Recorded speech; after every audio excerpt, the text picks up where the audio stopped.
Seguidamente continuaremos con el conversatorio Desafíos y Oportunidades de la Educación Superior en Costa Rica. En esta actividad nos acompañan las señoras Astrid Fichel, Clotilde Fonseca y los señores Julio Calvo y Jorge Vargas.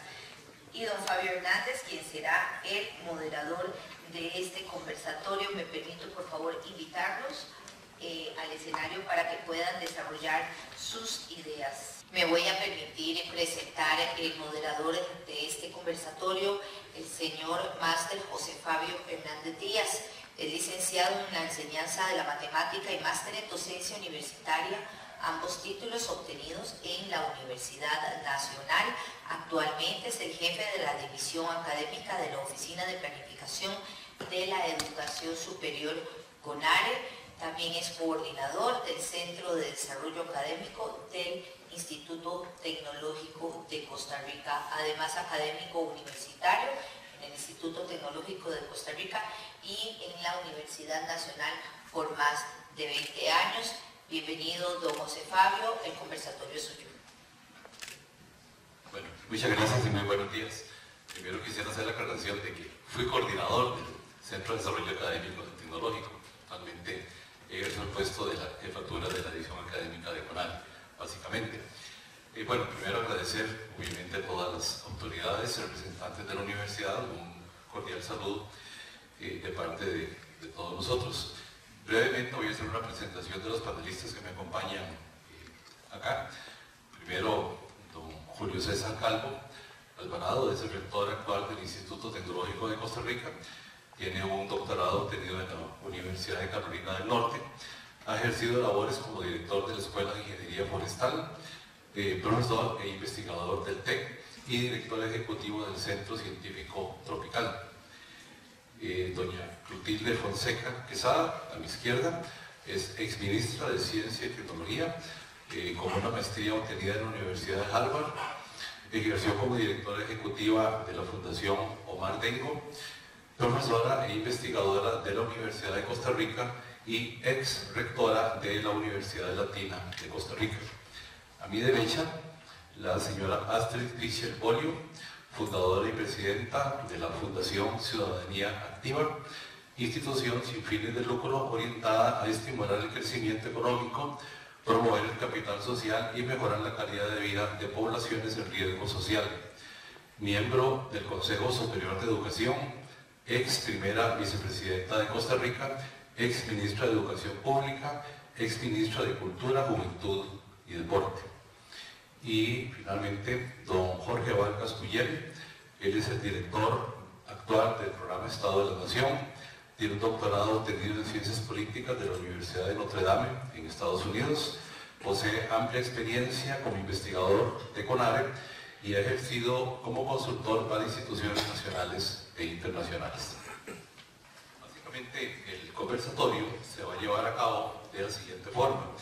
Disponemos en total de hora y media, según el tiempo que estaba originalmente estipulado, de modo que faltan 15 minutos para las 11.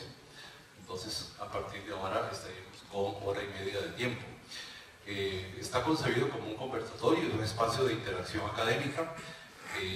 Yo le estaría solicitando a cada uno de los panelistas que inicien con una exposición inicial sobre el tema que hoy nos tiene acá, básicamente desafíos y oportunidades de la educación superior en Costa Rica, con un tiempo de 4 minutos para cada uno de ellos. Posteriormente a esta presentación inicial se van a realizar algunas preguntas específicas de parte mía con base en el contenido de lo que han hecho en cada una de las presentaciones, pero también existirá la posibilidad de que entre los mismos panelistas se hagan preguntas sobre la temática que nos tiene hoy acá. Y al final, cada uno dispondrá de 3 minutos para brindar algunas ideas o conclusiones sobre el tema. Así que estaremos iniciando. Vamos a empezar con el orden que estamos dados acá. Con don Julio, tiene entonces 4 minutos de tiempo para hacer una presentación inicial sobre las ideas que se han planteado. Bueno, buenos días, muchas gracias. También hubiera comenzado por Jorge, ¿verdad? Doña Rebeca, muy buena la presentación. Verdaderamente hace usted una motivación a todos los que nos acompañan esta mañana a reflexionar sobre la importancia de la educación, los retos que tenemos como educación superior y cosas que doña Rebeca nos alerta es el problema de la inclusión, el problema de la equidad, el tema de enfrentar los retos del futuro, como son los cambios globales, económicos y ambientales, la necesidad de la educación continua, de la autogestión de la educación de los profesionales, la importancia que tiene la universidad para atender los problemas sociales que tiene la nación. Yo en estos 4 minutos nada más quiero plantear que todos esos retos requieren de una visión de cambio en los paradigmas, de cómo nosotros estamos tratando de formar los profesionales. Yo, ya doña Clotilde me ha escuchado en otras intervenciones, cuestiono mucho lo que estamos haciendo verdaderamente. Nosotros pretendemos formar a un profesional muy completo, muy robusto. Le saturamos la malla curricular al punto de que el estudiante, con las condiciones que está entrando a la universidad, nunca se va a graduar en 5 años. Eso sería un pequeño grupo de personas. El promedio en el tecnológico, una ingeniería dura, es de 7.5 años, un programa de 5. Estoy refiriendo a electrónica, mantenimiento industrial. Eso tiene un costo, aunque la educación es una inversión, pero sí es un costo a sus familias, es un costo en el tiempo de él y es un costo también para los fondos públicos. ¿Cuánto podría yo tener más matrícula que urge a aceptar más estudiantes en las universidades si yo logro reducir el tiempo de graduación sin perder la calidad? Y ese es el reto que tenemos nosotros y tienen todos ustedes. ¿Cómo cambiar el sistema sin perder calidad, reducir ese tiempo de graduación? Sin que este profesional deje de ser robusto y a la vez integral y con inclusión interdisciplinaria. Hay una obsesión de una malla curricular saturada, cambian los sistemas de calidad, entonces yo ya tengo que meter más sistemas de calidad a los cursos, cuando yo creo que lo importante es que el estudiante entienda los principios de la calidad para que él, a futuro, de por sí en 3 años los sistemas de calidad ya van a cambiar. Entonces, ¿cuál es la pregunta de tratar de ponerles todos los 11 sistemas de calidad que tienen? Entonces yo insisto más en un curso robusto de calidad, donde el estudiante entienda cuáles son los principios de calidad, cómo se gestiona la calidad y que entienda que va a haber un montón de sistemas dependiendo del sector productivo donde está. Lo otro es que las escuelas son muy compartimentalizadas. Yo no quiero compartir mi curso de dibujo con los estudiantes de mantenimiento, o sea, yo tengo el dibujo de ingeniería civil. ¿Y por qué no dar un curso de dibujo en donde participen todas las disciplinas y se vean las caras y vean que ellos igualmente pueden participar en el diseño de un edificio con diferentes perspectivas y que formen equipo? En fin, ahí hay un montón de temas que yo les insisto, por una cuestión de probidad del uso de fondos públicos, no nos pongamos creativos en inventar más cursos, por favor, porque ya están las mallas saturadas, ni nos pongamos a exigirle más al pueblo costarricense en invertir en la educación si no somos más eficientes y eficaces en atender las necesidades. Yo insisto en una formación robusta, en una formación muy sólida en matemática, física y químicas para lo que lo son los ingenieros, porque esa es la base de la innovación, el conocimiento básico. Cursos robustos en el conocimiento propio de las carreras y después, sugiero, ¿verdad? He estado pensando que es mejor abrir una batería de cursos taller en donde los estudiantes se matriculen en diferentes temáticas y ellos resuelvan problemas reales de la vida y con un grupo de profesores que los tutoren. Un ejemplo, el diseño, construcción y operación de un pequeño producto rural de una comunidad. Bueno, ahí están los estudiantes de ingeniería civil, van a estar los de higiene ocupacional, van a estar los de seguridad laboral, los químicos, van a estar inclusive los administradores participando en equipo, una de las habilidades que queremos, solucionando un problema real e incorporando ya todos esos retos que tenemos. Eso es un ejemplo de lo que yo les digo, pensemos fuera de la caja.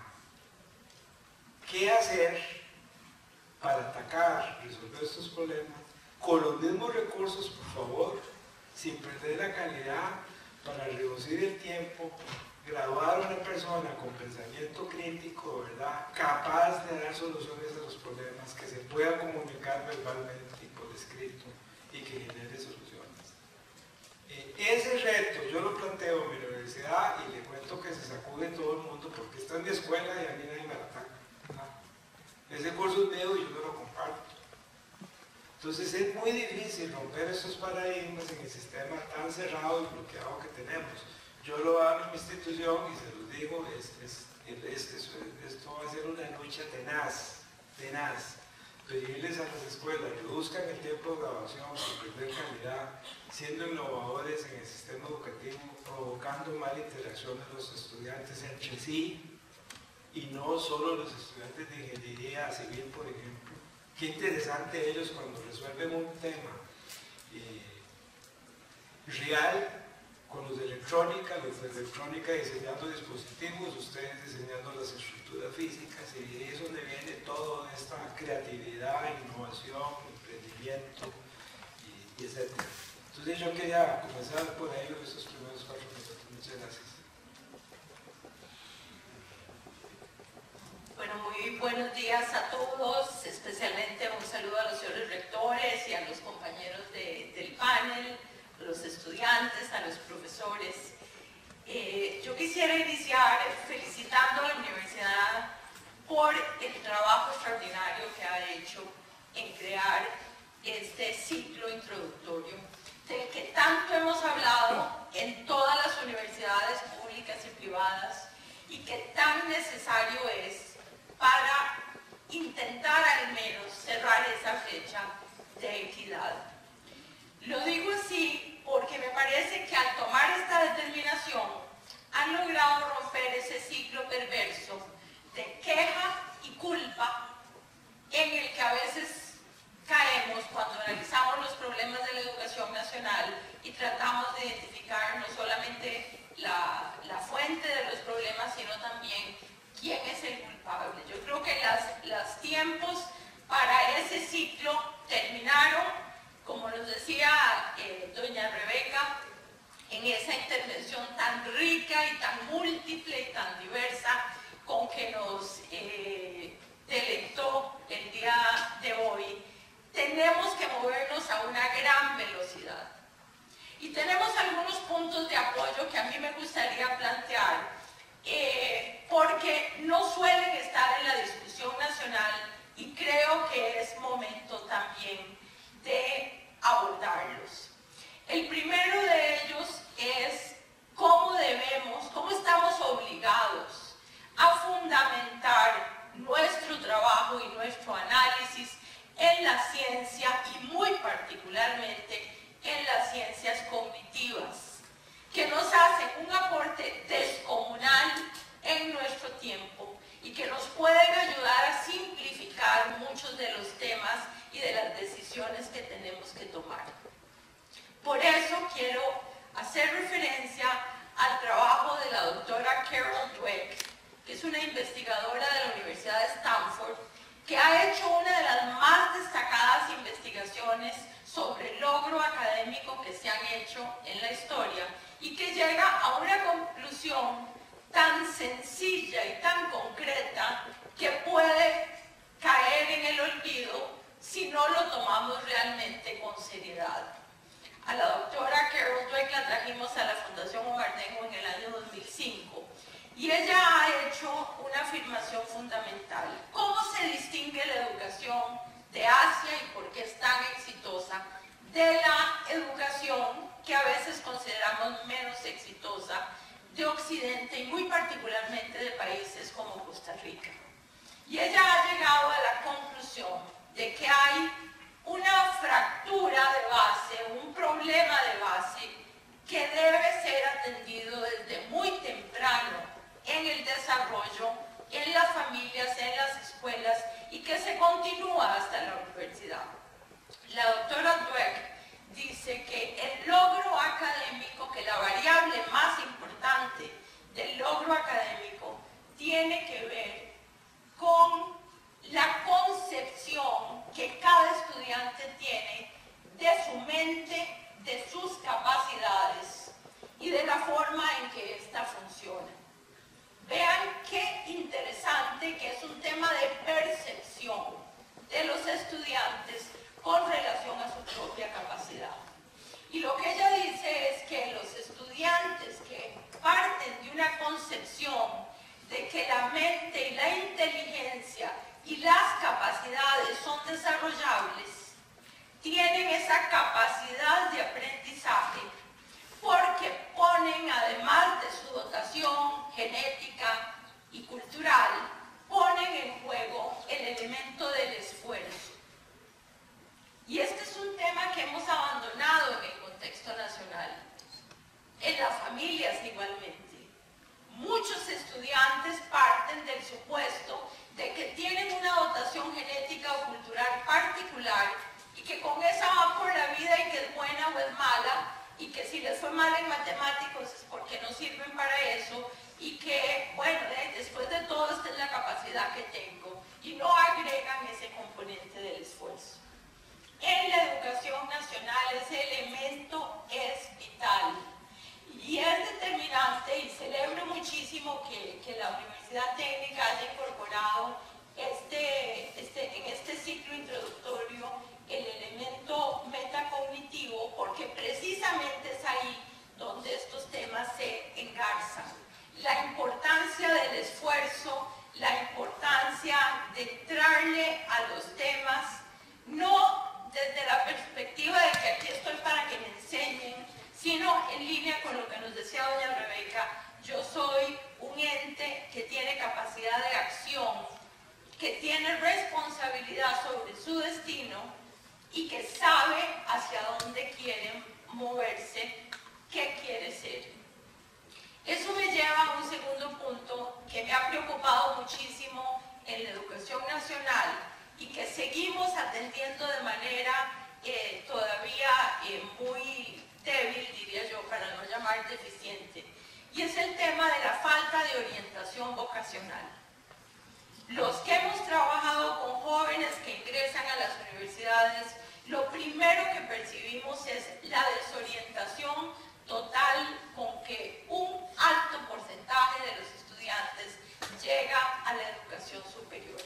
No saben cuáles son sus fortalezas, pasan de querer estudiar teatro a querer estudiar medicina, no hay núcleos de orientación hacia dónde quieran dirigirse, desconocen todo sobre el mundo laboral, no saben dónde hay necesidades de mercado, no necesariamente para que vayan en esa dirección, pero por lo menos para que lo consideren.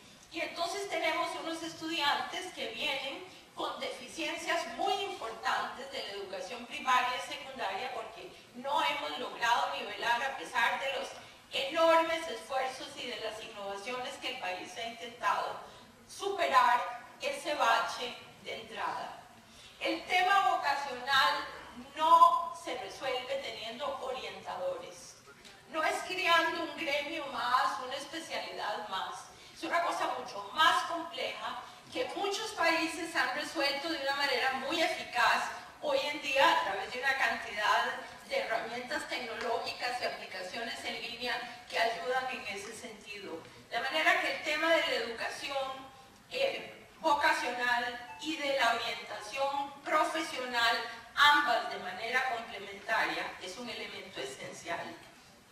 El tercer punto que creo que es importante posicionar en este primer abordaje, que es uno de los que a mí más me preocupa, es la descomunal deficiencia que tenemos en el área del lenguaje y manejo de las competencias de, por supuesto, leer y escribir. Algunos decimos en chiste que leer y escribir ahora es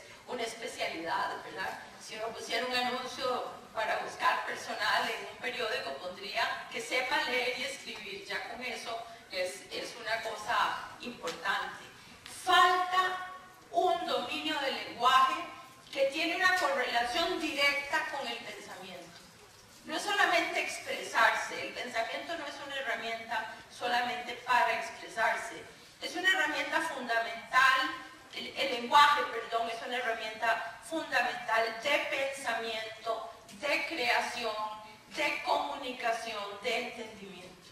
Y ahí tenemos unas carencias enormes. Figúrense que en un proyecto de investigación en el que participé hace unos años, se hacía un ejercicio con un grupo de estudiantes de 5º grado de una escuela pública y se agotaban después de leer el 5º párrafo. Ya no digamos de comprender, de leer pura y sencillamente. Entonces tenemos ahí unas deficiencias muy grandes y sí es cierto que nos enfrentamos a ese mundo de transformaciones, a ese mundo de posibilidades enormes, a un mundo cambiante, veloz, donde la matemática, las ciencias son fundamentales, pero entramos con esas grandes deficiencias. Yo celebro mucho que la universidad haya tomado esta determinación de empezar a poner unas bases. Espero, y estoy seguro de que así será, que en ese componente que ustedes están desarrollando haya un elemento de seguimiento y de investigación que pueda retroalimentar a la universidad y a otras universidades públicas y privadas de las deficiencias y de las necesidades que hay de ir compensando en ese trabajo. Sé que lo que han hecho en conjunto la Universidad Técnica con la Fundación Omar Tengo en este campo de la metacognición es un aporte realmente importante y creo que de ahí se pueden derivar muchos anclajes para este nuevo modelo. Solo quería agregar finalmente que preocupados por la redefinición de la educación superior, la Universidad de Harvard acaba de poner hace un año y unos meses en marcha un importantísimo proyecto de investigación de lo que ellos llaman el college, que son los 4 primeros años de la educación universitaria, que es el bachillerato. Lo han hecho con una donación de $38 millones para iniciar la redefinición de lo que deben ser las bases de la educación superior en una universidad de enorme tradición y prestigio que además tiene un compromiso con renovar su proceso educativo. Podemos hablar después de ese tema, no quiero tomar más tiempo, pero para conducir ese esfuerzo escogieron a un profesor especializado en historia de China. Vean que no es un profesor de la Escuela de Educación, que me imagino que estará bastante alterado por la decisión que tomó la rectora en ese momento. Pero el tema fundamental es cómo se redefine la capacidad de aprendizaje y cómo participan los profesores en esa redefinición para que realmente sea un tema que llene las necesidades de los nuevos estudiantes y también que compense los elementos distractores inmensos que existen en todo proceso de aprendizaje universitario hoy. Muchas gracias, muy buenos días. Mi agradecimiento al señor rector y al Consejo Universitario de la UTN. Es un gran gusto volver a ver a personas a quien respeto y admiro muchísimo. Rebeca, nos has dejado impresionados con ese manejo integral u orgánico, como se le dice hoy, de una realidad amplísima que realmente no nos bastan los minutos que podemos dedicar al análisis para abordar cada uno de los temas que de manera excelente han sido abordados. Y un gran gusto compartir con cada uno de ustedes en este conversatorio. En realidad, me parece que el punto de partida es mi reconocimiento a la Universidad Técnica Nacional por tomar una medida proactiva que ha sido analizada desde mucho tiempo atrás, pero que finalmente la llevan a la práctica, y es definir una estrategia concreta para lograr apoyar a aquellos estudiantes que provienen especialmente de hogares y situaciones de vida de gran vulnerabilidad, para que tengan mayor oportunidad de permanencia y éxito en el sistema de la educación superior. Desde hace 20 años no formo parte de un alma mater, salí de la Universidad de Costa Rica después de 15 años de investigación y docencia. Y en estos últimos años me he dedicado a recorrer el país para trabajar directamente con grupos y personas, muchos de ellos jóvenes en situación de altísimo riesgo y vulnerabilidad.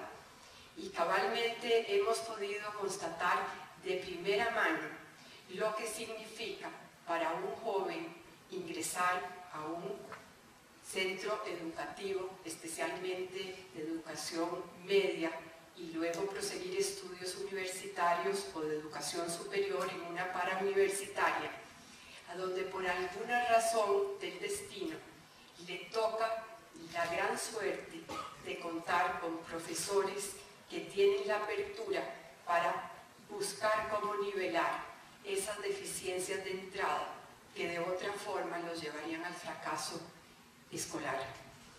Es cabalmente a partir de esa vivencia cotidiana que se refleja, entre otras, en la grandísima dificultad que tienen muchísimos de nuestros jóvenes de aprobar el examen de bachillerato. Una y otra vez presentan sus exámenes, lo cual lleva a una gran frustración y en muchísimos casos a desestimar completamente su posibilidad de continuar con sus estudios, lo que pone en un nivel de primer lugar, de prioridad 1, lo que está haciendo la Universidad Técnica Nacional.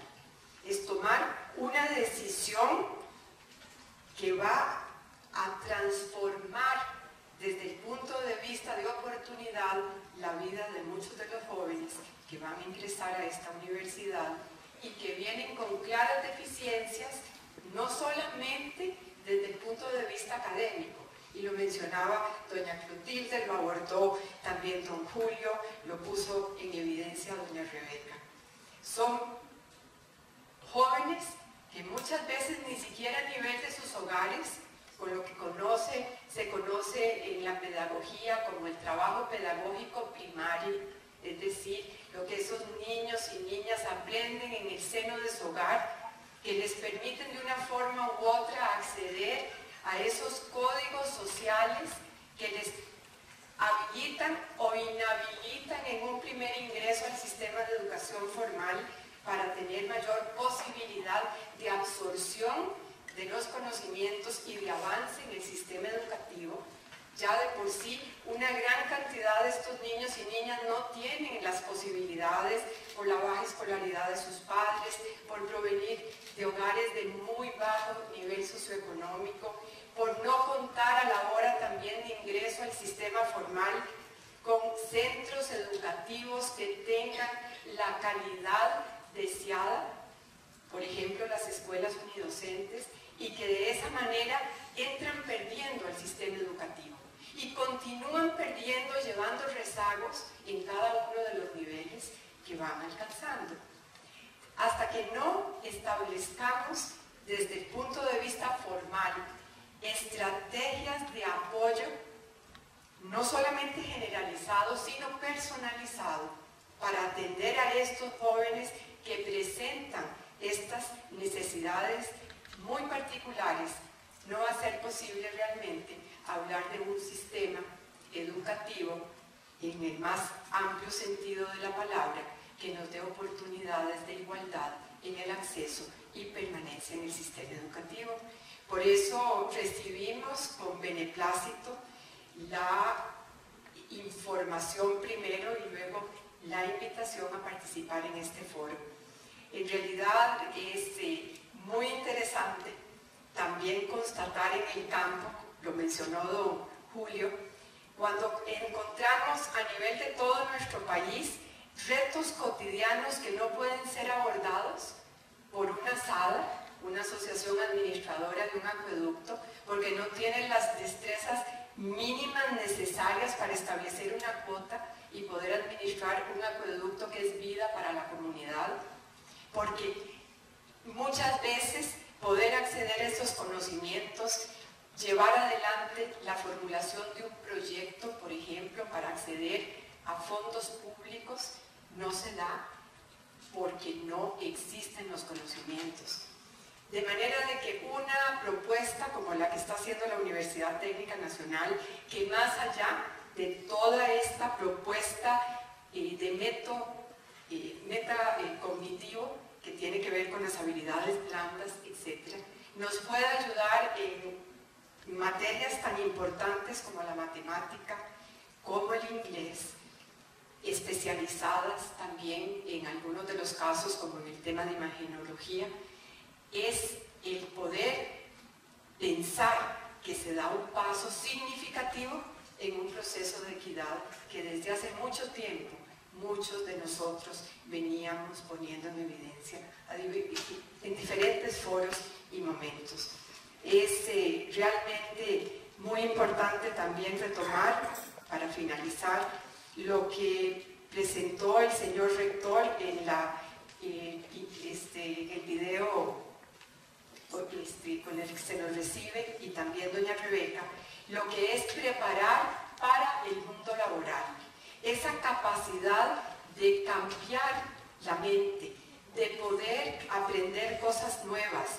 Si no se conoce una especialidad, entrar a internet, formarse, tener la capacidad de ser crítico, que es lo que hoy, como nunca, exige nuestro país en un mundo cambiante, que lo que nos llama realmente es a formar personas que están listas para tomar distintos retos y que gracias a su imaginación, innovación, deseo de superación y sobre todo el uso de las plataformas tecnológicas nos va a permitir estar al día y tener mayores oportunidades de desarrollo personal y también profesional. Gracias.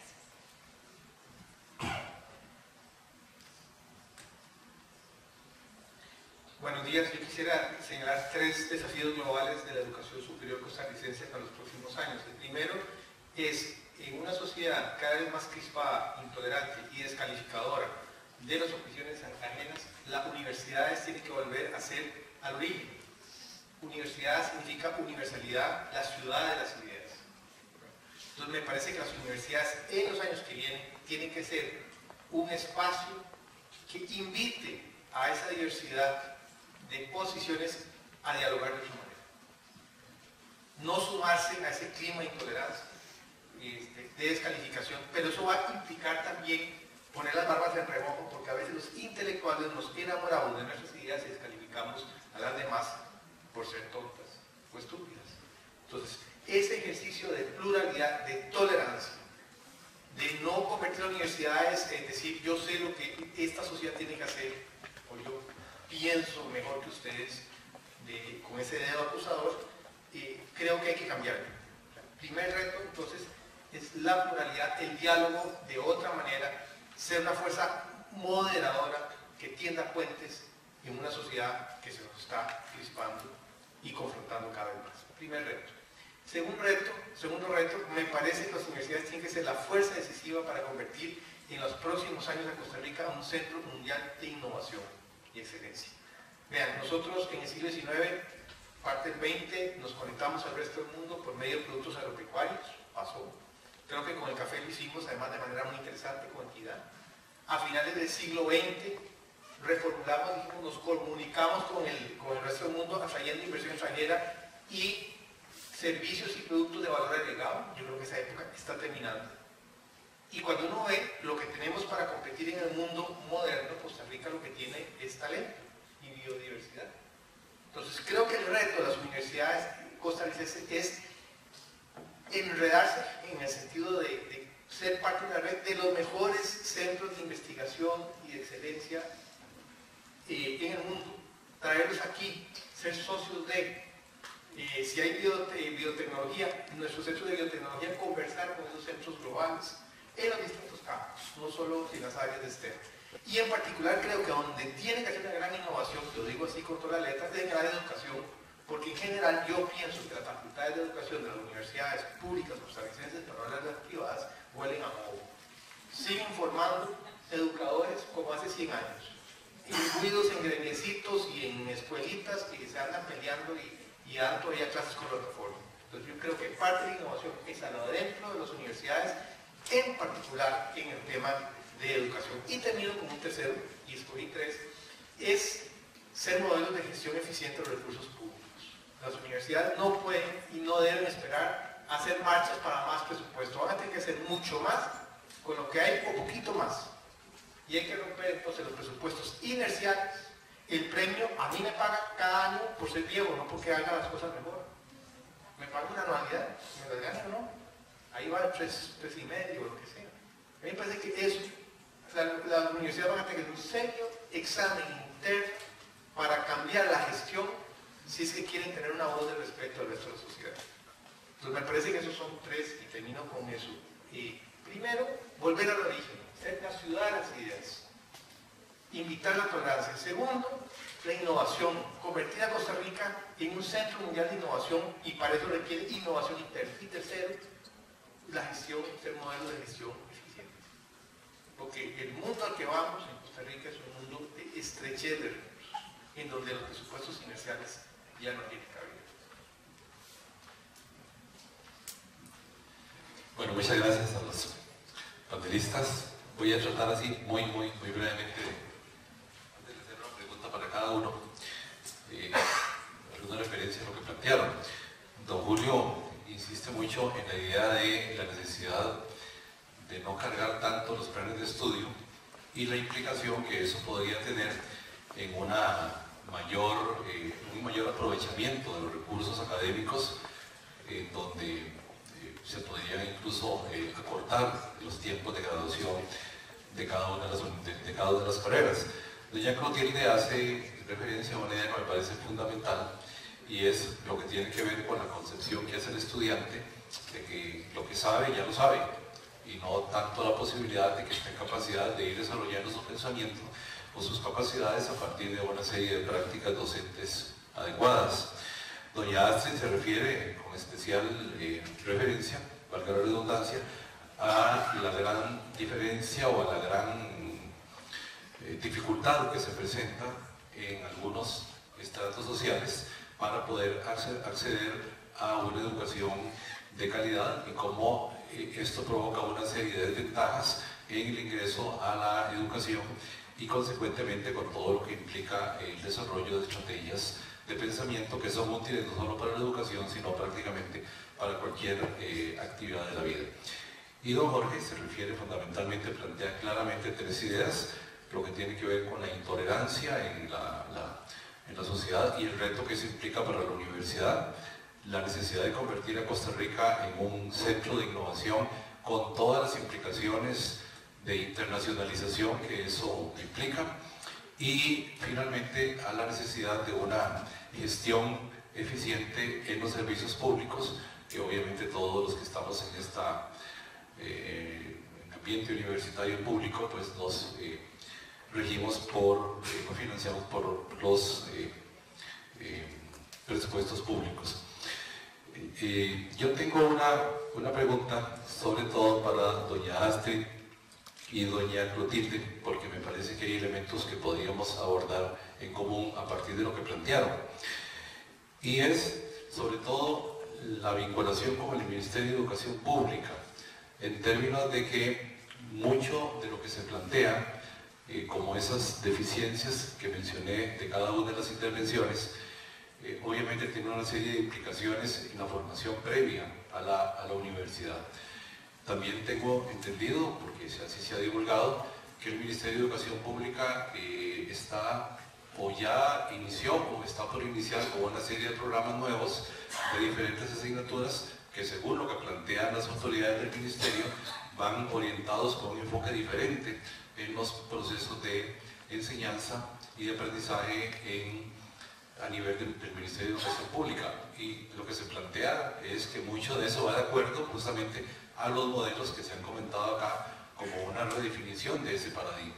Entonces, fundamentalmente, claramente la pregunta es, ¿cómo ven esa relación? Esa relación universidad-Ministerio de Educación Pública en términos de trabajar conjuntamente para las problemáticas que ambas señalaron. Doña Clotilde. Bueno, ese es un tema, sin duda, un tema histórico que se ha venido tratando y del cual hemos venido conversando a lo largo de las últimas 3 décadas, por lo menos. me parece que hay algunos elementos que es fundamental señalar. No bastan los programas educativos. Es decir, son imprescindibles y aunque nos parezca increíble, ha habido épocas en que no han existido programas oficiales en ciertas materias para guiar el trabajo de los educadores. Pero hay que correlacionar, y en esto es un tema en el que en las reuniones del Estado de la Educación lo ha planteado muy reiteradamente doña Yolanda Rojas. Ella siempre dice que esa correlación entre la existencia de un programa y la obligatoriedad de las universidades para preparar para ese programa. Ella insiste mucho en que las universidades generan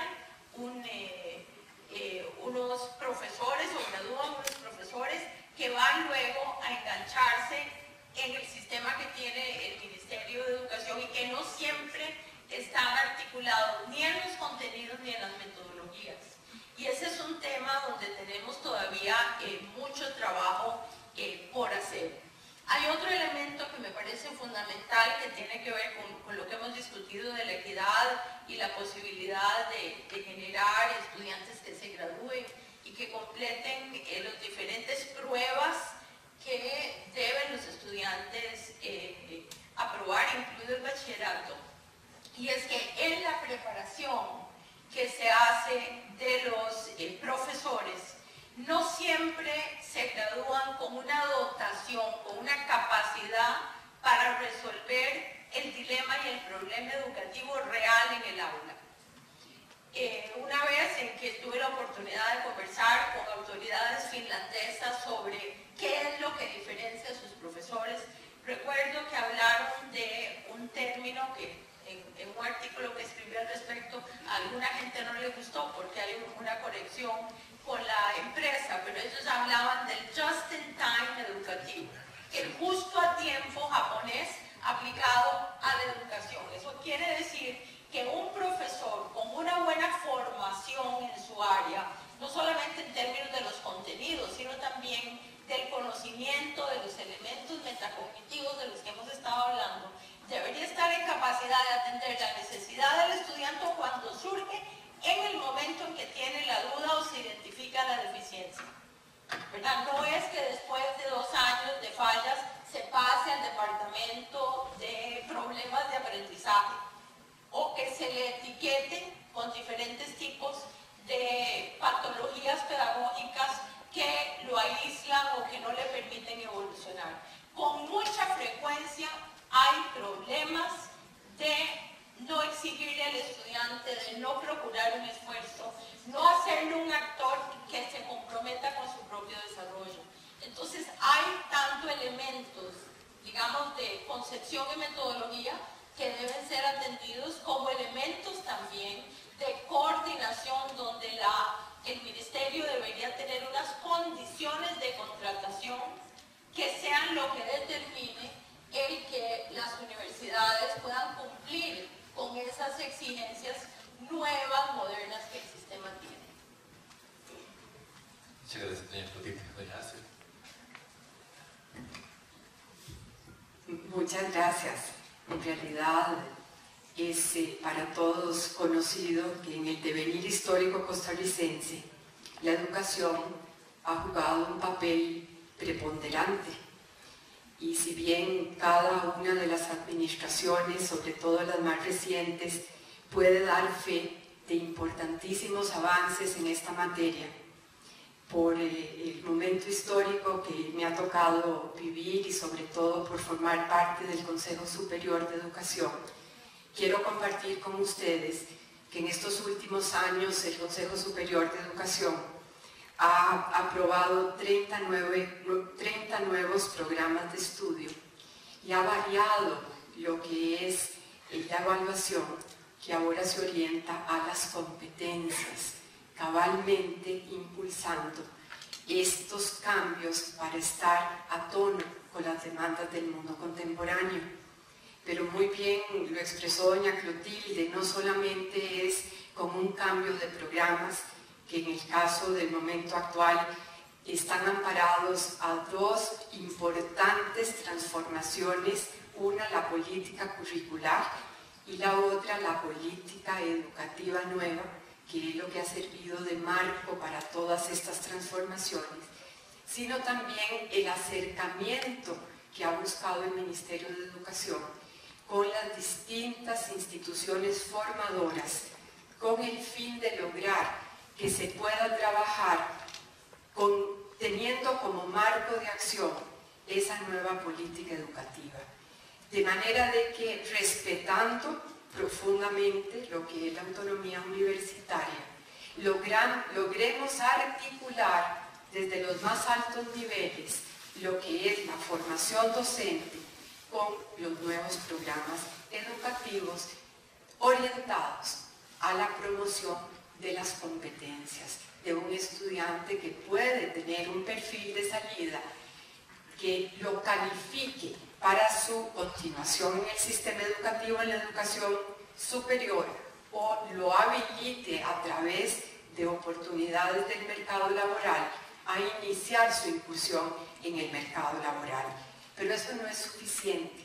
También se ha hecho un esfuerzo sumamente importante por lo que conocemos como educación continua, por ver de qué forma muchos docentes que hoy están ejerciendo su labor puedan actualizar conocimientos y sobre la base de esas nuevas demandas de la sociedad costarricense y muy particularmente del mundo laboral puedan tener salidas alternativas. En esa misma dirección, el Consejo ha dado muchísimo énfasis al marco nacional de cualificaciones y también a la educación dual, porque nos parece que son elementos clave que van a permitir que nuestros estudiantes de los colegios académicos, de los colegios técnicos, los que continúan en las instituciones parauniversitarias o en los niveles universitarios, puedan ir formándose de acuerdo a los nuevos parámetros y paradigmas que establece la sociedad costarricense. Yo creo que hay mucho más que podemos hablar. Me parece, retomando algunas de las líneas de pensamiento con las cuales iniciamos nuestra intervención, el esfuerzo que se ha hecho en estos últimos años por fortalecer la educación preescolar, que es un mandato constitucional y que sin embargo Costa Rica se había venido quedando muy atrás de otros países latinoamericanos, también pone en evidencia lo que todos los que estamos aquí conocemos. La educación es orgánica, es una realidad que está marcada por muy distintas dimensiones y que cada una de ellas debe de ser abordada de acuerdo con los expertos, de acuerdo con las especificidades propias de nuestra población, con medidas concretas como la que plantea la Universidad Técnica Nacional para nivelar, apoyar a estudiantes que vienen con deficiencias de entrada que de otra forma predispondrían al fracaso escolar.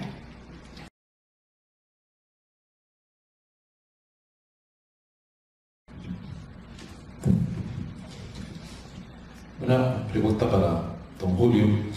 Don Julio plantea, digamos, con bastante vehemencia la necesidad de flexibilizar un poco la elaboración de planes de estudio en términos de la sobrecarga de contenidos académicos.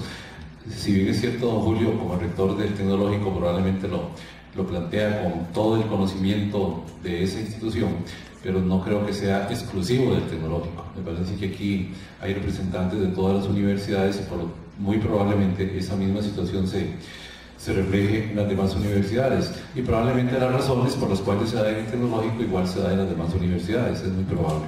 Sin embargo, yo quisiera preguntarle a don Julio, desde el punto de vista según lo que él plantea, de que los mallas curriculares están sobrecargadas, pues las mallas curriculares son elaboradas en cada una de las unidades académicas que imparte una carrera. Entonces uno asumiría como que el problema está ahí, no tanto en otras autoridades de las universidades, sino directamente en los encargados de impartir cada una de las carreras. En ese sentido, ¿cómo ve las posibilidades de solución? En términos de que, pues constantemente cuando yo converso con los vicerrectores de docencia, me doy cuenta de que dicen es que no podemos hacer cambios porque las unidades académicas definen, tienen un gran poder. Si una unidad académica dice no hay forma de que nadie, ninguna autoridad pueda a veces poder impedir o ejercer un criterio en ese sentido. Entonces le consulto específicamente a don Julio, ¿cómo ve las posibilidades de solución? Recuerdo que en alguna ocasión que hicimos una presentación de CONARE, de un estudio de ingeniería en el TEC, don Julio justamente nos comentaba ese mismo planteamiento y yo creo que es muy claro, pero desde el punto de vista de la solución, ¿cómo se podría actuar para que esa posibilidad se pueda en realidad plantear alguna posibilidad de solución? No sé. Verdaderamente es una inquietud muy personal mía después de tantos años de estar en la institución y una preocupación enorme, y lo dijo don Jorge, de cómo la universidad tiene que responder a las necesidades del país utilizando responsablemente los recursos. Tener una persona 7 años y medio sacando una ingeniería no me parece a mí justo por la persona, por la familia y para el país. Y me pregunto cuál es el valor agregado de esos 7 años de estar en la universidad. Cuando los temas hoy día, en 2 años plazo, cambian y es él mismo es el que tiene que estar en una continua superación. ¿Hasta dónde nosotros pretendemos hacer un saberlo todo cuando los problemas son tan complejos que lo que se requiere es de un pensamiento crítico y robusto, capaz de insertarse con sus propias capacidades y resolverlo y no pretender, ¿verdad?, de que como ya llevó todos los cursos ahora usted va a ser capaz de... En realidad no lo sé, sinceramente le digo, yo he estado haciendo una labor de concientización a ver si alguna escuela o algunos profesores toman esa antorcha y se cuestionan y comienzan a pensar diferente. Comenzamos a pensar más en cursos taller, por ejemplo. Comenzamos a pensar en que donde hay que poner mucho esfuerzo es en los cursos base, robustos, ¿verdad? Y comenzar a formar otro tipo de cursos más participativos, donde el estudiante cultive más sus capacidades propias. Yo quería extenderme, ya que usted me da la oportunidad, de lanzarles a ustedes varias inquietudes en el tema de equidad tecnológico. Le doy a ustedes algunas curiosidades. Ingeniería industrial es una ingeniería y ahí hay paridad de mujeres y hombres. ¿Por qué? No lo sé. Mantenimiento industrial, ahí estamos mal, tenemos como un 15% de participación de mujeres. Ingeniería electrónica 7%. Ingeniería en materiales, una carrera del futuro, estamos como en un 25%, no estamos tan mal y me parece que es que la mujer es más inclinada a la ciencia porque le suena más como científico y no tecnológico. Yo he hablado con las estudiantes y no logro descifrar por qué ingeniería industrial sí, aunque yo sé que es una ingeniería más abierta, por qué las otras no, y qué se puede hacer para romper eso. Eso es una tarea que tenemos pendiente.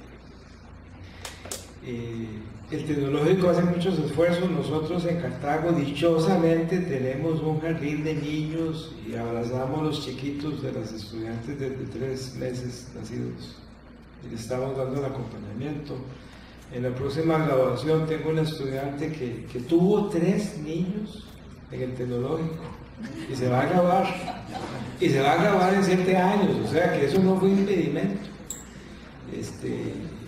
Hacemos esos esfuerzos. Por supuesto que un esfuerzo de esa magnitud no le puede llegar a las otras sedes porque requiere muchos recursos, pero verdaderamente deberíamos darle ese acompañamiento a las mujeres para que se puedan graduar. Y la otra inquietud es que nosotros tenemos un sistema de becas socioeconómicas para estudiantes o becas de estímulo, ¿verdad?, que son las deportivas, las culturales, y también tenemos un sistema de préstamos. Y les lanzo a ustedes esta inquietud hablando, doña Clotilde, del esfuerzo propio. los estudiantes que tienen préstamos son los más exitosos. Bueno, ahí hay una luz que me llama la atención. ¿Será que eso los obliga a tener vocación a estar claros por qué están aquí? Se lo tengo nada más como algo ahí, ¿verdad? Para que pensemos y reflexionemos.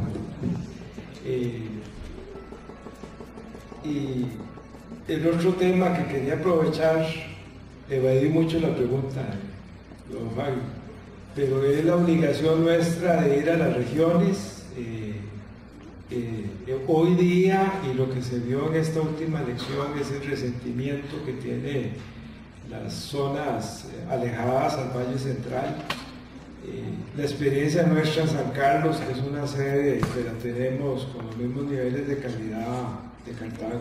Después de 40 años uno llega a San Carlos y uno ve un gran progreso y uno dice, bueno, ¿será la presencia de las universidades ahí o será una coincidencia?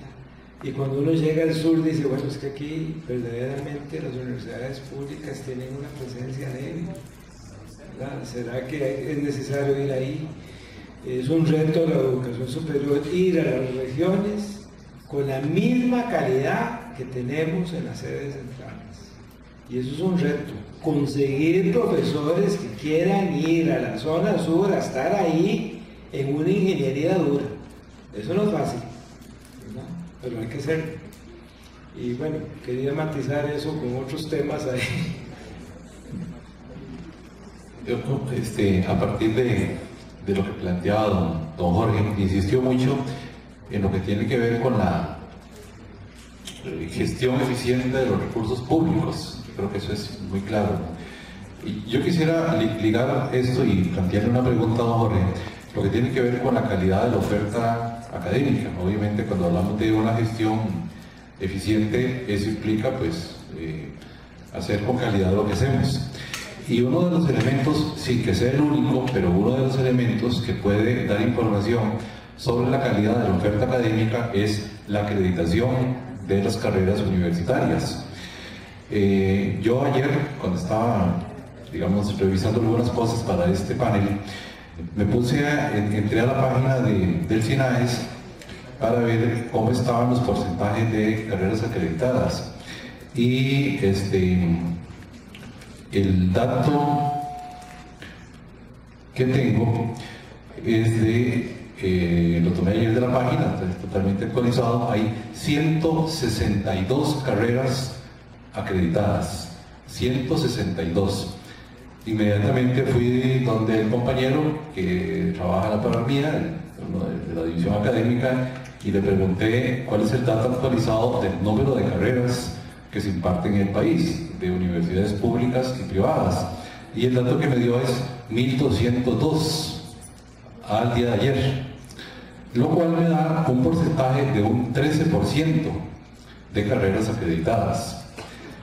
Repito, no es que la acreditación sea una garantía al 100% de la calidad, pero sin embargo nos da una buena referencia de la calidad de una determinada carrera. También es importante mencionar que hablar de un promedio general de un 13% de carreras acreditadas, pues es un promedio, digamos, que hay que complementarlo, porque como todos sabemos los promedios pueden ser engañosos, en el sentido de que hay una gran diferencia entre los porcentajes de acreditación de carreras por universidad. Hay universidades que tienen porcentajes de carreras acreditadas cerca del 100%, otras andan más bien cerca del 0%, pero sin embargo el promedio es un 13%. Entonces, un poco la pregunta a don Jorge es, en términos de esos datos, ¿cómo ve la relación entre la calidad de la oferta académica, específicamente en este caso de carreras universitarias, y lo que planteó en términos de la gestión eficiente de los recursos públicos? Lo pondría de una manera más general. Vean, uno puede criticar al Ministerio de Educación Pública de un montón de cosas, pero por lo menos mide muchas cuestiones, ¿sí? ¿Qué es lo que hacen los docentes? ¿Cuántos chiquitos vienen y van? El sistema de educación, la educación costarricense, la educación superior costarricense no tiene ni siquiera una base de información para saber qué es lo que está haciendo, dónde lo está haciendo. Un país como el que somos de renta media alta, por ejemplo, no sabe cuánta gente tiene matriculado en ingeniería. No se sabe, así es cierto, es un dato ahí de ciencia pura. O sea, no ha podido, para empezar, crear sistemas estandarizados que permita ver qué es lo que están haciendo no solo las universidades públicas, usted me lo refirió a recursos públicos y de las privadas también. Sí, para mí es en general estandarizar. Vea usted hablaba de acreditación. En educación sabemos lo siguiente: cada año se han concedido alrededor de 10.000 o 11.000 títulos que corresponden como a 7.000 personas que están estudiando máster en administración docente, máster en administración de preescolar y que se van jugando 2 títulos más o menos en educación. De esos 10.000 o 11.000 títulos acreditados, de carreras acreditadas, son 300. O sea, quiere decir que hay 9.000 de estos títulos que no tenemos la menor idea de qué es lo que están llevando, con qué calidad lo están haciendo. Entonces me parece que el primer reto es generar un sistema de información que involucre tanto universidades públicas como privadas, que nos permita saber dónde está yendo el 1,5, más o menos que va a lo público, pero también el 0.8 del Producto Interno Bruto que es el negocio privado. O sea, en total Costa Rica está invirtiendo más de 2 puntos del Producto Interno Bruto y no sabe para dónde va. Entonces yo diría, eso es un reto elemental, incluso anterior al tema de la acreditación. Segundo, la acreditación me parece que es muy importante y sobre todo es difícil subir, y ya lo estoy pensando desde el punto de vista puramente de gestión, pasar de 160 a 1.300 carreras acreditadas no es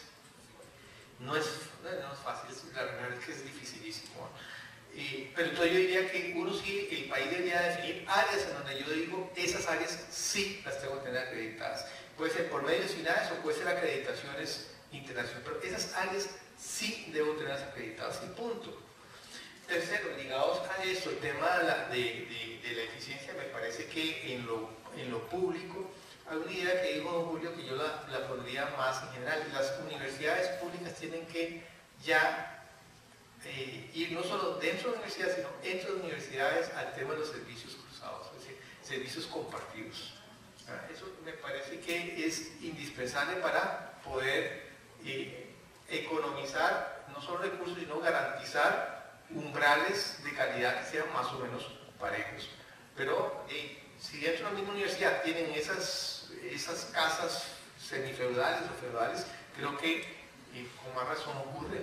Se están moviendo cosas en las universidades públicas, pero creo que no a una velocidad. Creo que tiene que ir en lo posible a integración de servicios de manera más acelerada. Y finalmente, en el tema para asegurar la eficiencia, pero nuevamente no voy más allá de los recursos públicos, de la eficiencia del sistema de educación costarricense, una pieza clave va a ser reformular completamente eso que llamamos CONESUR. Mire, uno entra ahí y qué pereza,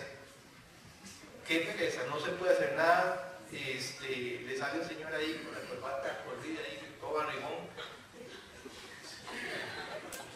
que de 8 a 4 y que a las 9:30 está comiendo melcochón, ¿verdad?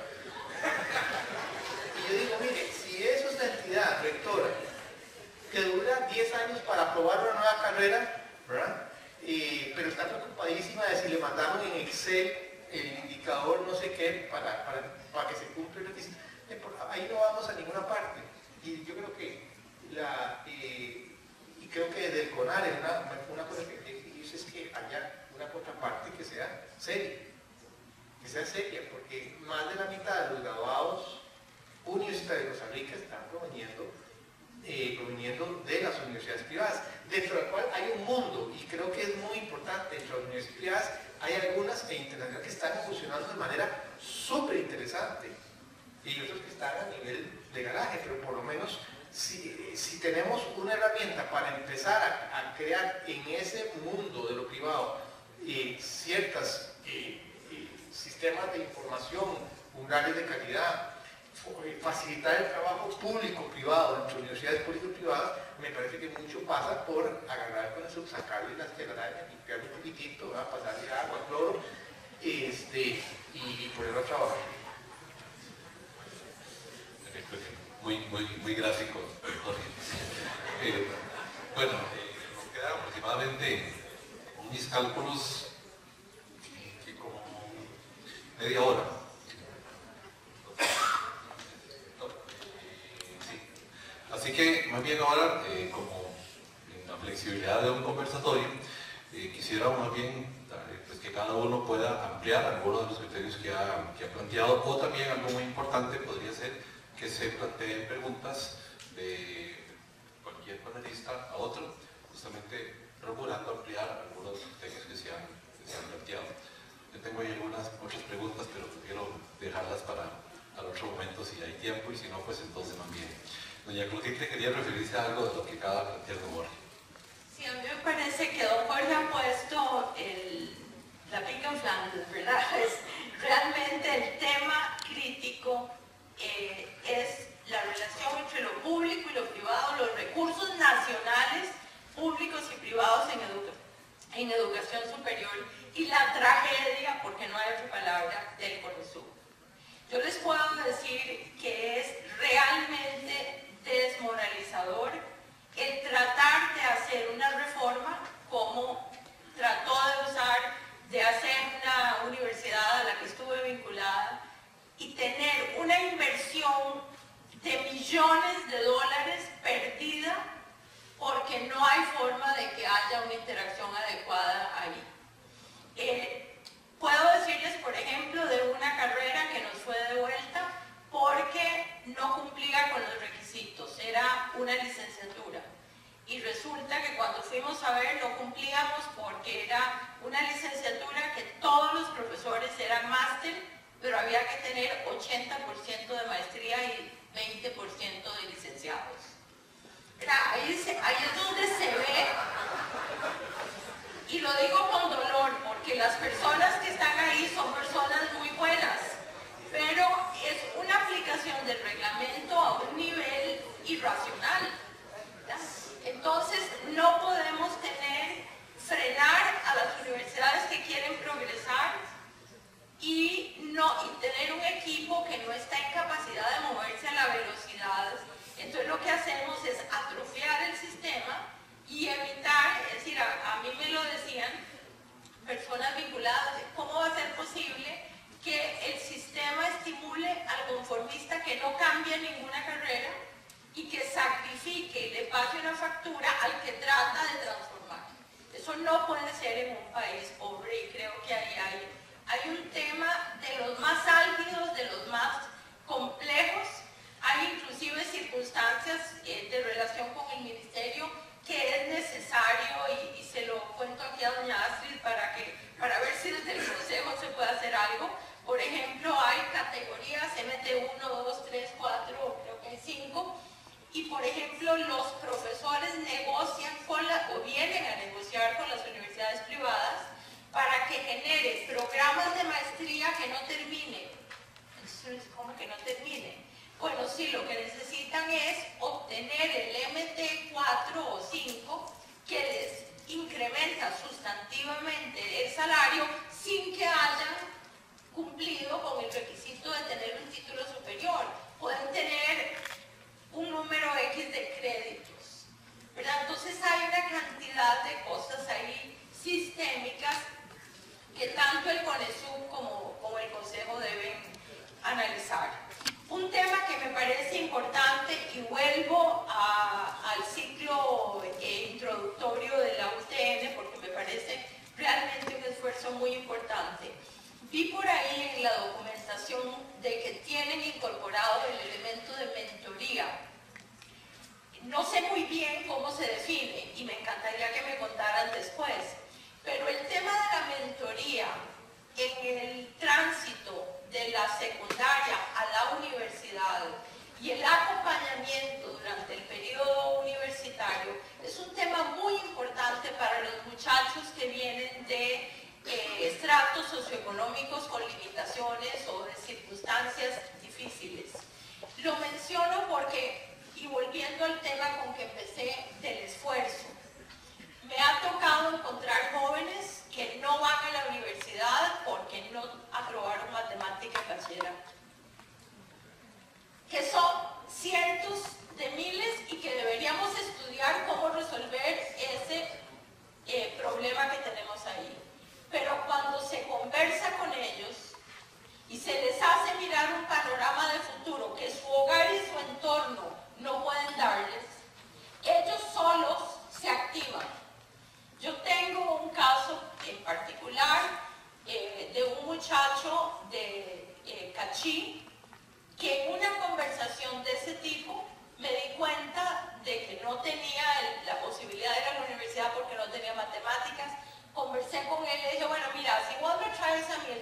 bachillerato, yo te ayudo y te consigo una beca y vemos, porque quería ser escultor. Bueno, sorpresa, eso fue como en un mes de enero, ya en mayo había hecho el examen de bachillerato. Le dije, pero ¿cómo es eso? ¿Y cómo pasaste? Bueno, es que yo me puse y le dije a mi hermano, el esfuerzo, sacó adelante la tarea. No pudo entrar a Bellas Artes en la Universidad de Costa Rica porque los exámenes de admisión eran muy complejos y no lo logró pasar, pero como él amaba las piedras y la escultura, entró a geología. Se graduó de geólogo. Se pagó los estudios haciendo esculturas, que algunos le comprábamos para colaborar. Y en este momento acaba de volver a Costa Rica con una maestría de España en geología. Y era un muchacho que estaba simplemente en el camino. Lo digo como un ejemplo porque lo que le pude ayudar fue cosas muy puntuales. Pero para él, el poder ver que tenía una opción de algo fue una motivación tal que él generó todo ese proceso. Y para sorpresa de todos, este muchacho además daba clases de matemáticas en la Universidad de Costa Rica a estudiantes en un programa X que existe de apoyo como asistente. Entonces, ese es un caso que podríamos decir, bueno, es que es una excepción. Bueno, pero es un caso real y como esos hay muchos. Y me parece que hay un tema ahí de mentoría, de acompañamiento y de trabajar la transición entre la secundaria y el colegio, que todavía nos presenta muchos desafíos, y creo que en esa labor de mentoría las instituciones y también el sector privado podría contribuir de manera muy importante con programas que se pueden diseñar de una manera sencilla y eficaz. Me quiero referir muy brevemente al tema CONESUB. Muchas veces se confunde, sobre todo muchachos jóvenes, lo que es el Consejo Superior de Educación, de lo que es el Consejo Superior de la Educación Superior. En realidad, doña Clotilde, esta administración, doña Sonia Marta, impulsó una ley, un proyecto de ley que iba orientado cabalmente al logro de resultados basados también en competencia, un proyecto de ley muy amplio, muy bien elaborado, y lamentablemente no contó con el clima que se esperaba a nivel de la Asamblea Legislativa. Ese no es mi tema, porque es la administración, doña Sonia Marta, que presenta esta propuesta que no fue avalada, lamentablemente, pero sí se han tomado pasos significativos para mejorar esta realidad muy claramente planteada por nuestro compañero don Jorge. Lo que yo quiero es aprovechar estos minutos para profundizar en el tema del acceso equitativo a los bienes educativos. En realidad tenemos que buscar estrategias, como le está buscando la Universidad Técnica Nacional, estrategias que vayan orientadas específicamente a grupos y sectores que viven en circunstancias especiales y que tenemos que darles apoyos distintos de acuerdo con su realidad. No podemos pensar que en todos los casos vamos a hacer tabla rasa de lo que son apoyos para que las personas o los grupos puedan mejorar sus condiciones de acceso y permanencia. Y me quiero referir brevemente a una población que estamos atendiendo gracias al apoyo del gobierno de Japón, que es la población indígena. En la población indígena los niveles de repitencia, de deserción, son muchísimo más altos que en el resto del país. ¿Y qué es lo que pasa cuando un estudiante indígena pierde 2 o 3 veces un examen de bachillerato? Se retira totalmente. Y no solamente es el que no pueda seguir avanzando, sino que interioriza aún más algo que para nosotros, que hemos estado trabajando muy de cerca con estas poblaciones, nos conmueve, que es una creencia que no son capaces, que no nacieron, para poder seguir adelante, de una baja autoestima que se baja aún más cada vez que hay un fracaso. Entonces, volviendo a estas estrategias especializadas, lo que son esas tutorías, esas mentorías, que puedan ir con una visión muchísimo más amplia de los grupos de personas que vamos a atender, sean los grupos indígenas, los afrodescendientes. Estamos atendiendo población en Manzanillo que presenta condiciones muy similares de falta de autoestima, de no creer en sí mismos, de no tener la esperanza que esta vez sí voy a poder pasar un examen, pero si las condiciones son las mismas para estudiar, si los apoyos son los mismos, la mayor probabilidad es que vayan a perder su examen una vez más. Y lo mismo se repite cuando analizamos qué sucede a nivel de ciertas instituciones parauniversitarias, estatales o del sector privado, y lo que sucede a nivel de las universidades. De esta manera, insisto, que programas como los que hoy nos ofrece la UTN son fundamentales. Y si bien a la fecha va a ser un curso, un ciclo, un módulo que se va a dar de manera generalizada, mi recomendación es que en algún momento de evolución en la implementación de este proceso puedan especializar la atención de acuerdo con el grupo social o la procedencia incluso geográfica de quienes vienen a sus sedes en distintas partes del país.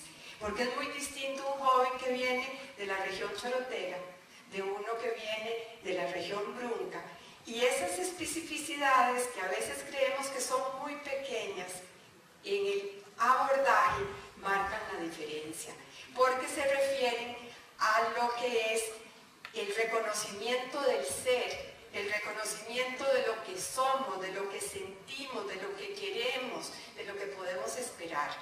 Y yo creo que en esta globalización nos llama cada vez más a la especialización en el abordaje de quienes tienen necesidades especiales y que tenemos que tener esa estrategia muy diferenciada para asegurar que ese acceso y permanencia realmente sean exitosos.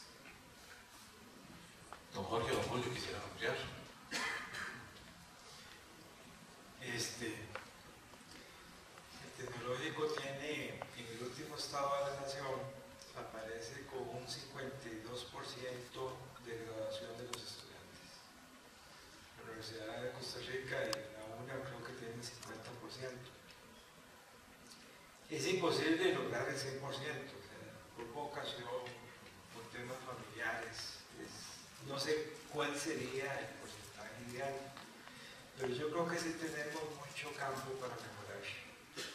Si 50% de los estudiantes que van a la universidad no se gradúan, ¿cuántos miles de millones de colones significan eso? Y humanísticamente hablando, ¿cuántas familias no pudieron tener la movilidad social que todos queríamos? Entonces yo felicito a la UTN todo el esfuerzo que está haciendo para que el ingreso sea exitoso, que los estudiantes permanezcan. Van a ser abatidos en los primeros semestres, eso es inevitable, y tampoco se trata de que las cosas sean fáciles al 100%. Pero sí inculcarles a ellos el valor de resistir y de estar claros que la universidad los va a acompañar a lo largo de esa carrera que escogieron. En el tecnológico hemos hecho ese propósito, hemos creado un programa de Integratec de los mismos estudiantes, que ellos el primer semestre, el primer año, hay un grupo de estudiantes que va a ayudar a los de primer ingreso en la parte más afectiva y de relación con la universidad. Y hay todo un programa de talleres y de acompañamiento en las ciencias básicas, matemática, física, química, en donde se matriculan los estudiantes en esos talleres. Ellos repiten y saben que la institución siempre les va a estar acompañando, y muchos de ellos finalmente sobrepasan ese umbral de intimidación. Y aquí sí quiero hablar de otro tema. Muchos estudiantes llegan con un un problema psicológico tremendo hacia los números. Quieren estudiar ingeniería, pero a la vez le tienen un miedo terrible a la matemática y depende mucho del docente. Aquí sería una cuestión interesante, ¿verdad? Si le tocó un buen profesor, ellos logran superar ese temor y avanzar exitosamente en las carreras. Y aquí, claro, está pendiente todo lo que es la formación adecuada de los profesores y que los profesores tengan mucha cualidad. La vocación, lo dijo Rebeca, es que tiene que haber amor para poder hacer las cosas. Y son esos profesores los que tenemos nosotros cuando abrimos la matrícula, es muy interesante, ¿verdad? Esas casillas de esos profesores se llenan, pero son en minutos. Y van quedando las casillas vacías de los profesores que ya tienen fama de que no son tan buenos, ¿no?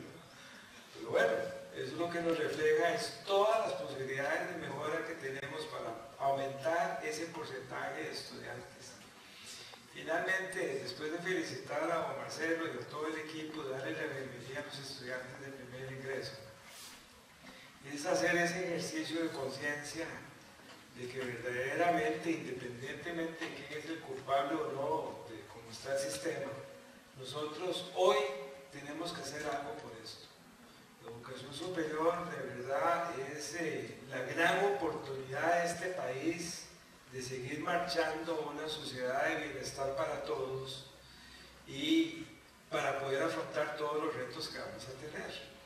Los rectores, los directores de escuela, todo el personal de las universidades tiene que tomar una enorme conciencia que el futuro del país en estos momentos está en manos de la educación superior.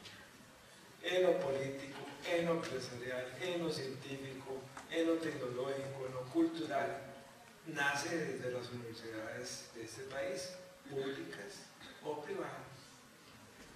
Y si no hacemos ese ejercicio de reflexión, vamos a perder el país. Volviendo a lo de las culpas, creo que la responsabilidad que tenemos es altísima, y yo felicito de nuevo a la universidad por el esfuerzo que está haciendo en estos momentos, porque son la generación del futuro, es la generación que va a tomar finalmente este país en los próximos, no voy a exagerar, 5 o 10 años, ellos van a estar comandando esta nación. Entonces, muchísimas gracias por la oportunidad que me han dado. Una reflexión.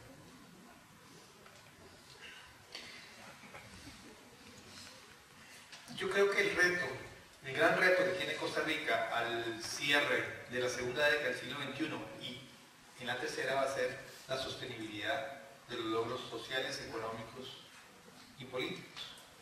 Las bases productivas y fiscales de nuestro estado de bienestar están deteriorándose muy rápido.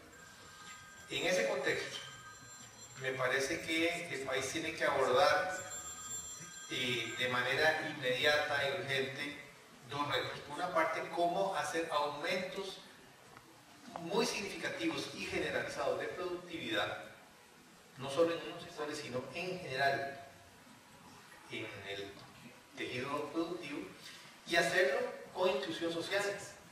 O sea, es un doble impulso por la productividad y por la inclusión, por la equidad social. ¿Y por qué? Por la sencilla razón de que vamos a llegar a ser 5 millones, 6 millones de personas a mitad de siglo, no somos más, somos muy poquitos. Dentro de 20 años habrá aproximadamente un 25% de gente mayor de 60 años, va a haber muy poca gente en edad productiva y particularmente relativamente pocos jóvenes en edad productiva. En 20 años la edad promedio de la fuerza laboral en Costa Rica es de 51 años. Pues en ese panorama es de impulsar la productividad, repito, muy rápido, mucho más rápido de lo que hemos hecho ahora, de manera generalizada, no solo en un sector particular, un sector que se vincula al exterior, y al mismo tiempo de hacerlo con inclusión, porque somos demasiado pocos para tener 2 millones de personas en el mundo productivo de bajísima productividad y creer que todo lo resuelve 1 millón de personas trabajando, como es en los sectores de más productividad, que es lo que tenemos ahora. Eso no nos resuelve. Entonces, en ese doble impulso por la productividad y la inclusión social, a mí me parece que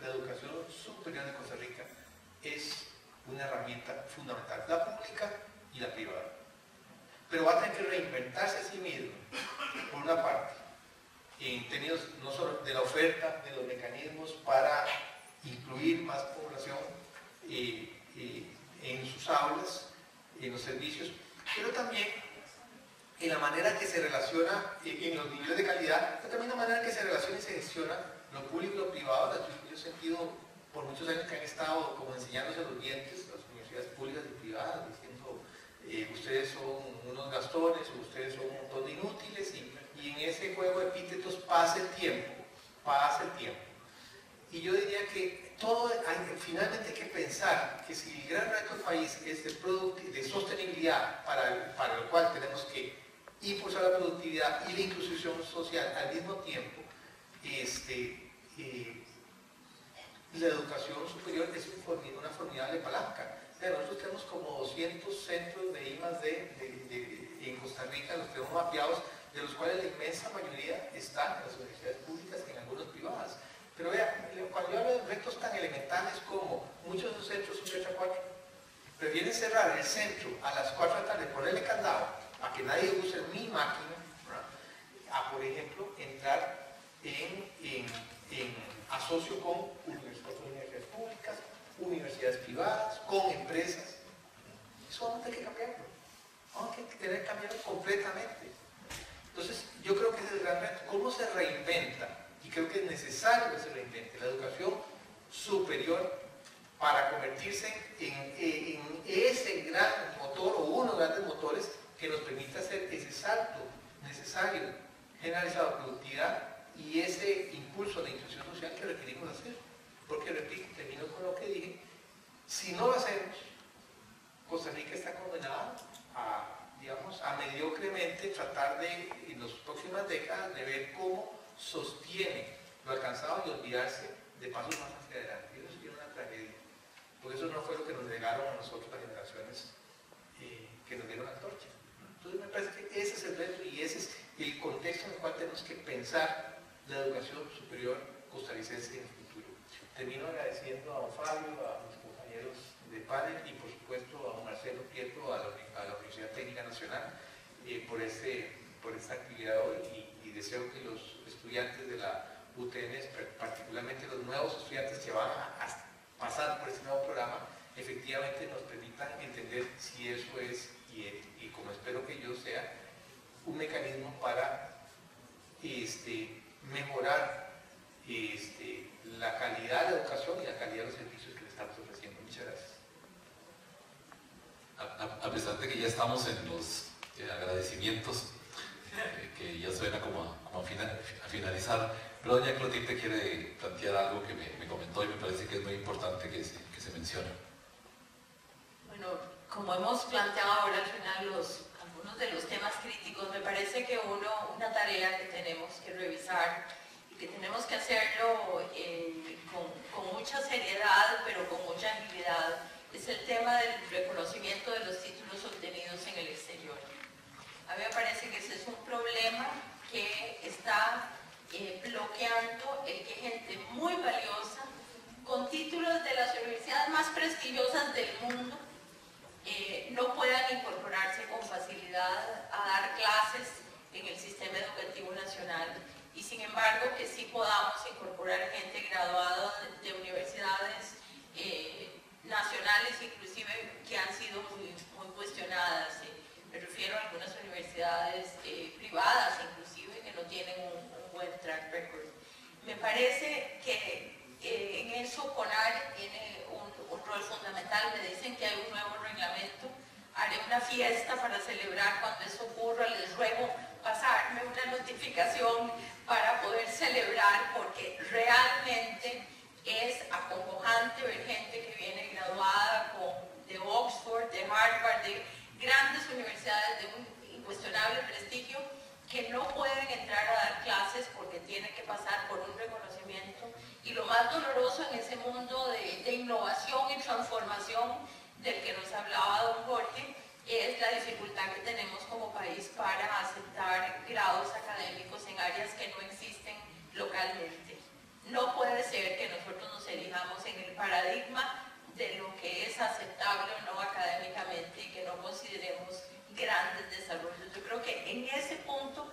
hay una tarea en que hemos fallado y creo que estamos a tiempo para renovar lo que esas normas son, de manera que podamos flexibilizar, exigiendo siempre, pero con una exigencia razonable, quizá preaprobando ciertas universidades que tienen ciertas condiciones o facilitando ese proceso, porque eso demerita el esfuerzo que hacen los compatriotas que salen a estudiar al extranjero o los extranjeros que quieren integrarse al país. Así es que de nuevo muchas gracias.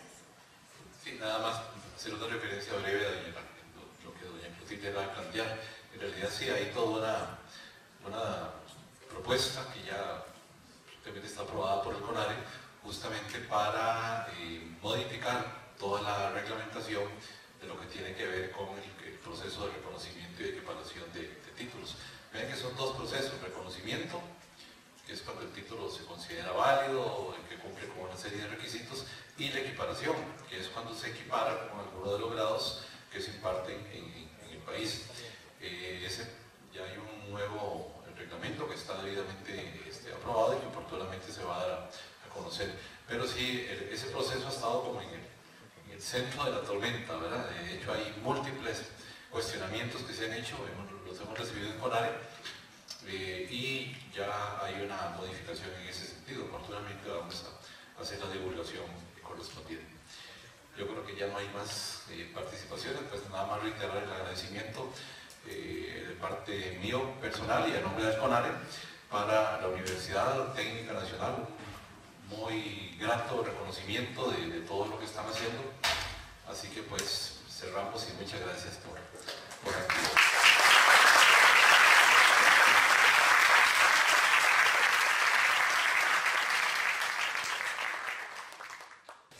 Muchísimas gracias a los señores participantes del conversatorio. Vamos a hacerles entrega de un reconocimiento por parte de la universidad.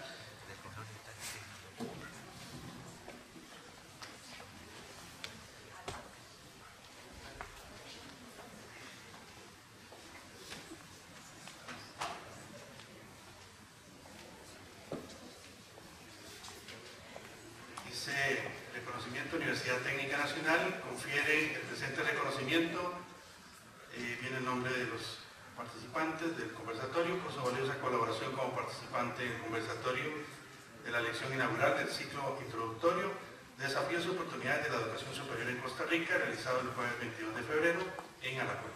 Firmado Marcelo Prieto Jiménez, don Julio César Calvo Alvarado.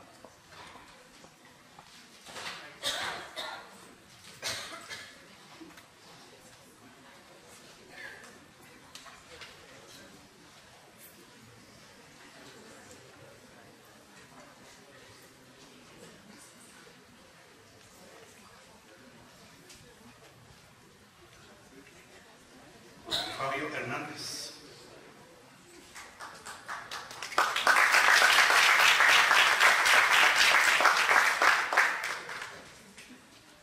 Doña Clotilde Fonseca.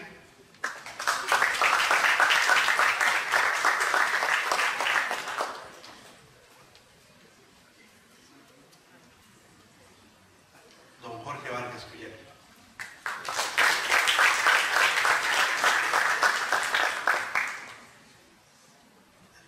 Fichen Bolio.